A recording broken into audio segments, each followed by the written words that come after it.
Hello guys, நான் தான் உங்கள் பஞ்சாபில் பேசுகிறேன் கைஸ். இன்னைக்கு வந்து நாங்கள் கோயிலுக்கு வந்திருந்தோம். எங்களோட நேரம் கோயில் மூடி இருக்கு, அதாவது சாத்தியிருக்கு. அந்த சிலைங்கெல்லாம் பாருங்கள், சூப்பராக இருக்குது. மாதிரி நந்தி இங்கே பஞ்சாப் வந்து சிவன் சிலை கொஞ்சம் அதிகமாகவே இருக்குது. நம்ம நாட்டிலேயே சிவன் சிலை அதிகமாகவே இருக்குது. அந்த சூளம் உடஞ்சிருச்சு, அது காசு அடிச்சு உடஞ்சுதான் எப்படி உடஞ்சதுன்னு தெரியல. நாங்கள் அதை சும்மா சரி பாட்டு வீடியோ எடுக்கலாம், அந்த கோயிலுக்கு வந்து சரி கும்பிட்டு போகலாம், உழைப்பாளி தினமில்ல, அதனால் கும்பிட்டு போடலாம் அப்படின்னு வந்தேன். எங்கள் நேரம் கோயில் மூடி இருக்கு.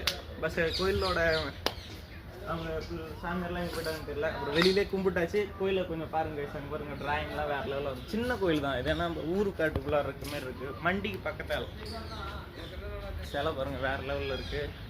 நாய் புது இந்த இது வரைஞ்சிருக்காங்க பாருங்க, இவ்வளோ அழகாக வந்திருக்காங்க. எனக்கு என்னன்னா இது கொஞ்சம் ஒரு மூவியில் கூட வரும். என்ன மூவின்னு பார்த்து சொல்லுங்கள், இவங்கள மாதிரியே இருக்கும். என்ன மூவின்னு பார்த்து சொல்லுங்கள். இதே மாரி தான், தெரிஞ்சுன்னா கமெண்ட் பாக்ஸில் சொல்லுங்கள். இதே முகம் மாரியே இருக்கும். ஓகே கைஸ், பிடிச்சிருந்தா லைக் பண்ணுங்க, ஷேர் பண்ணுங்க, கமெண்ட் பண்ணிருங்க. உழைப்பாளி தினம் உழைச்சிக்கிட்டே இருங்க, ஜெயிச்சுக்கிட்டே இருங்க. உழைப்பாளி தினம் கமெண்ட் பண்ணிருங்க. நிறைய பேருக்கு ப்ரைவேட்டுக்கு வேலை லீவு கிடைக்காது, கவர்மெண்ட்டுக்கு லீவாக இருக்கும். நீங்கள் உழைச்சிங்கன்னா என்னைக்காச்சும் ஒரு நாள் உங்களுக்கு லீவு தான்.